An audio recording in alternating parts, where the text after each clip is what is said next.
আমরা বললেই তো হবে না, আমরা তার সপক্ষে ডকুমেন্টস দিয়েছি।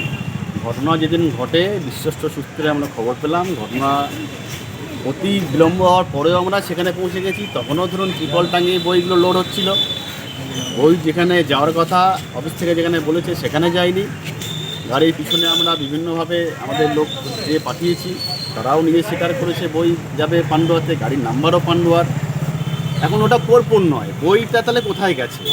গোলাপ ফুল ওর সঙ্গে আসেনি, তাহলে গাড়িতে মধ্যে কিছু একটা ছিল। তার জন্য কে আছে? আমাদের কাছে ছবি আছে, ভিডিও আছে। এখন আমাদের কথাও ছেড়ে দিন, অফিসে সিসিটিভি আছে, সিসিটিভি ফুটেজ দেখলেই ক্লিয়ার হয়ে যাবে কি আছে না আছে। আমরা আমাদের বক্তব্য জানিয়েছি ডিপার্টমেন্টের কাছে, ডিপার্টমেন্টের মতো করে ব্যবস্থা নিচ্ছে। আমাদের পূর্ণ আস্থা আছে। প্রকৃত তদন্ত চাইছেন? একদম প্রকৃত তদন্ত হয়ে দোষী সাব্যস্ত হবে এবং দোষীর যা সাজা তার যা ব্যবস্থা সেটা নিশ্চয় ডিপার্টমেন্ট করবে। আমাদের পূর্ণ আস্থা আছে ডিআই সাহেবের ওপর, জামিল সাহেবের ওপর। আপনারা কি কোথাও অভিযোগ জানিয়েছেন? আমরা শিক্ষা দপ্তর বিভিন্ন জায়গায় আমরা অভিযোগ জানিয়েছি, যেখানে জানানো দরকার সংশ্লিষ্ট দপ্তরেই আমরা অভিযোগ জানিয়েছি। আপনার নাম বলতে? আমার নাম আব্দুল নঈম, আমি সদরনাথ সাহেবের যে গাড়িতে বইগুলো গেছে সেই গাড়ির ড্রাইভার, ওনাকে আমরা ওই স্পটেই জিজ্ঞেস করেছিলাম যে এই গাড়িটা কোথাকার। উনি ডাইরেক্ট বললেন পান্ডুয়া। আর এই বইগুলো কোথায় যাবে? বললো পান্ডুয়ার মিলে যাবে। তো মিলে মানে কাগজ মিলে? কাগজ মিলে। তারপরে আমরা এই বিষয়টা জেনে ওই অফিসের স্টাফ যিনি দাঁড়িয়েছিলেন তাকে জিজ্ঞেস করি যে কী ব্যাপার, বই কোথায় যাচ্ছে। উনি আমাদের জানান যে আমাদের একটা সিআরসি আছে, cluster resource centre, Poligram high school. Poligram high স্কুলে ওই বইগুলো এখানে রাখার জায়গা নেই, ওখানে ট্যাগ হতে। সেই সূত্র ধরে আমরা পুনরায় ইয়েতে যাই, বলে ওখানে আরও কয়েকজন টিচার, আমরা যেখানে সিআরসি সেখানে আমরা গিয়ে হাজির হই। কিন্তু ওখানে কোনো রকম গাড়ি, ওখানে বই ডাম্পিং হয়নি। ওই স্কুলের হেডমাস্টারের সাথে আমরা যোগাযোগ করি, ওই স্কুল বন্ধ ছিল, গেটের তালাও বন্ধ।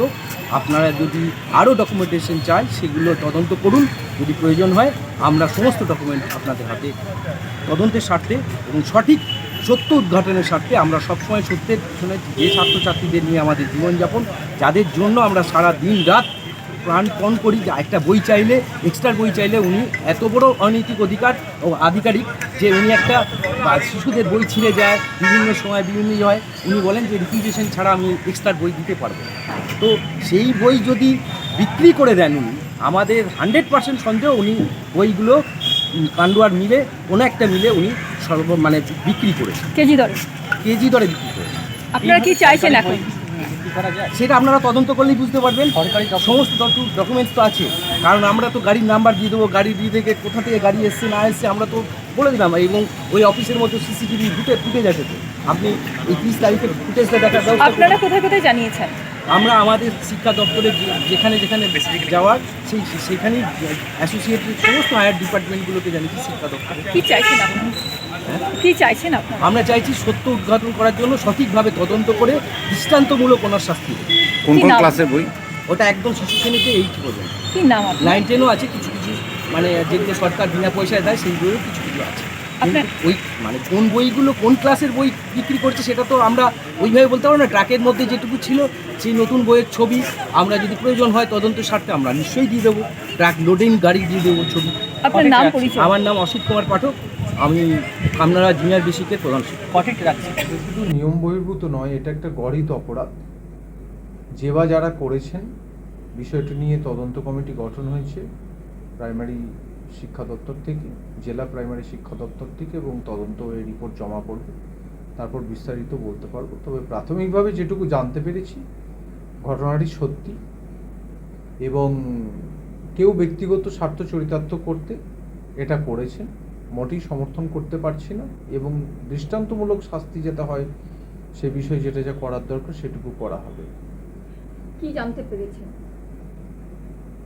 বর্ধমান সদর উত্তর চক্রের একজন আধিকারিক, তার বিরুদ্ধে মূলত অভিযোগটা আছে যে তিনি অনেক ক্ষেত্রে পাঠ্যপুস্তক পুস্তিকা এগুলো ছাত্রছাত্রীদের প্রয়োজন অনুযায়ী প্রোভাইড করেন না, অথবা শিক্ষক শিক্ষিকাদের প্রয়োজন থাকলেও সেগুলো তারা পান না। সেটা একদিকের একটা অভিযোগ, কিন্তু মূল যে অভিযোগটা ছিল যে স্টকের যে বই, সেই বই তিনি ট্রাকে করে পাচার করেছেন, এবং তার ছবি টবি তাদের কাছে আছে, সেগুলো তদন্তের আভ্যন্তরীণ বিষয়। তো এই ঘটনাটা প্রাথমিকভাবে অত্যন্ত অন্যায় এবং অপরাধের বলে আমাদের মনে হয়েছে।